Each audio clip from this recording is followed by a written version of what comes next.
मेरा नाम श्रीनिवास है। दीन की बात को समझने के लिए दिल की जरूरत है या दिमाग?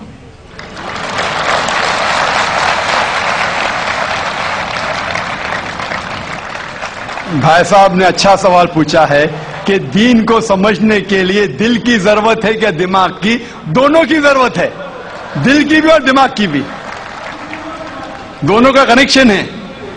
दिल की भी जरूरत है, दिमाग की भी जरूरत है।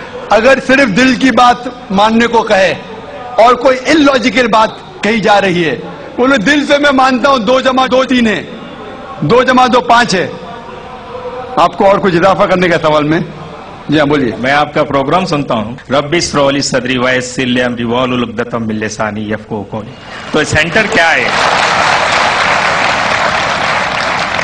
भाई साहब गैर मुस्लिम है और मेरे प्रोग्राम भी देखते हैं और पूछ रहे हैं कि जब मैं हर तकरीर को शुरू करता हूं तो अल्लाह ताला से दुआ मांगता हूं, रब्बि इश्रह ली सदरी वयस्सिर अमरी वाहलुल उक़दतम मिन लिसानी यफ़क़हू क़ौली, जिसके मानी है रब्बि इश्रह ली सदरी, या अल्लाह सुब्हानहू व तआला, या मेरे रब, मेरे सदर, मेरे सेंटर को बुलंद करो। रब्बि इश्रह ली सदरी वयस्सिर ली अमरी, और मेरे काम को आसान करो।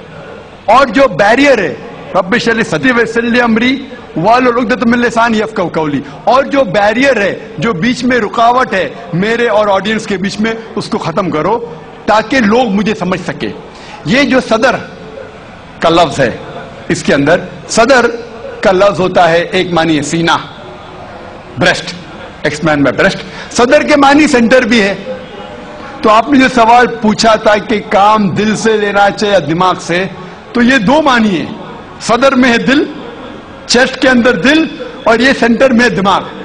तो मैं अल्लाह ताला को दोनों को बुलंद करने के लिए कह रहा हूं, मेरे दिल को भी और मेरे दिमाग को भी, even my centre, my intelligence as well as my heart. और कई जगह आप देखते हैं जब लैंग्वेज डेवलप होती है, अल्लाह ताला फरमाते हैं कुरान मजीद में, सूरह बकरा में सूरह नंबर 2 आयत नंबर 7 और 8 में, खतमल्लाह क़ुलूबिहिम, कि अल्लाह सुब्हानहू व तआला ने कल्ब, हार्ट पे मोहर लगाई है।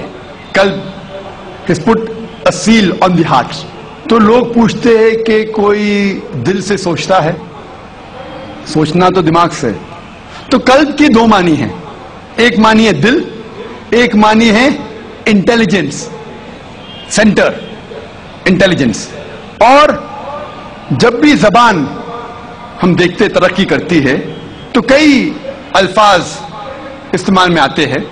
मिसाल के तौर पे अंग्रेजी जबान में हम कहते हैं लूनेटिक।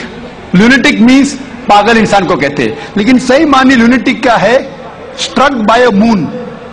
जो चांद के जरिए जो स्ट्रक होता है, चांद ने उसके ऊपर असर किया होता है, उसे कहते हैं लूनेटिक। बट अंग्रेजी में लूनेटिक कहते हैं पागल इंसान को। मैं डॉक्टर हूं, लूनेटिक मतलब पागल इंसान, लेकिन सही मानिए तर्जुमा है स्ट्रक बाय मून। हम जानते हैं चांद को पागलपन से कोई लेना देना नहीं है। हम लफ्ज इस्तेमाल करते हैं डिजास्टर। डिजास्टर मतलब कोई खौफनाक चीज, कोई चीज गलत काम जो होता है, डिजास्टर लाइक फ्लड हो जाता है, सुनामी, अर्थक्वेक। लेकिन डिजास्टर की सही मानिए इविल स्टार, इविल सितारा।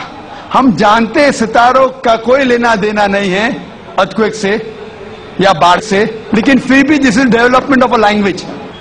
हम कहते हैं सनराइज। सनराइज मतलब सूरज उगता है, निकलता है। हम साइंस में जानते हैं सूरज ना राइज होता है ना सेट होता है, फिर भी हम सनराइज और सनसेट कहते हैं। ये डेवलपमेंट ऑफ द लैंग्वेज। हम जानते हैं सूरज वहां है, ये हमारी जो धरती है, जमीन है, वो सूरज के गोल घूम रही है। सूरज धरती के गोल नहीं घूमता, फिर भी हम कहते हैं सनराइज सनसेट। हम कहते हैं कि मैंने दिल से याद किया, याददाश्त है दिमाग में, दिल में नहीं, फिर भी हम कहते हैं हमने दिल से याद किया। कहते कि नहीं? मैं आपको I love you from the bottom of my heart, मैं दिल से आपको चाहता हूं। चाहत दिमाग में, दिल में नहीं। डॉक्टर कहते हैं कि जो centre of love is in the brain, फिर भी डॉक्टर जो अपनी बीवी से कहेगा वो यही कहेगा मैं आपको दिल से चाहता हूं, दिमाग से नहीं। साइंटिस्ट जानता है कि centre of love is in the brain, दिमाग में। तो ये डेवलपमेंट ऑफ द लैंग्वेज है। आपका जो बेसिक सवाल था कि دین کو دماغ سے سمجھنا چاہیے یا دل سے؟ میں نے کہا دونوں سے. اگر آپ دل کہتے ہیں میں اندرونی چاہت وہ امپورٹنٹ ہے، لیکن دماغ کو بند نہیں کر سکتے. آپ اندھ وشواس نہیں کر سکتے. آپ نے کہا کہ میرا مذہب کہتا ہے 2 + 2 3، ہاں میں دل سے مانتا ہوں، مان لیا. دماغ کہتا ہے نہیں، غلط ہے. تو دل سے بھی کام لینا چاہیے، دماغ سے بھی کام لینا چاہیے. اسی لیے قرآن مجید میں کئی جگہ لکھا ہے کہ یہ ایک پیغام ہے سمجھدار لوگوں کے لیے جو دماغ سے سوچتے ہیں، اور ساتھ ساتھ دل والوں کے لیے بھی ہے، دونوں کے لیے. تو دونوں ساتھ ساتھ ہونا چاہیے. اسلام اسی لیے میں نے کہا ایسا مذہب ہے جو دونوں ضروریات پوری کرتا ہے، باڈی کی، جسم کی بھی، اور روحانی بھی، اسپرچل بھی. یہ واحد مذہب ہے جو دل کو بھی تسلی دیتا ہے اور دماغ کو بھی. باقی جتنے دیگر مذاہب تقریباً اسپرچل بات کرتے، قرآن دونوں takes care of the spiritual need as well as the physical need. Hope that answers the question.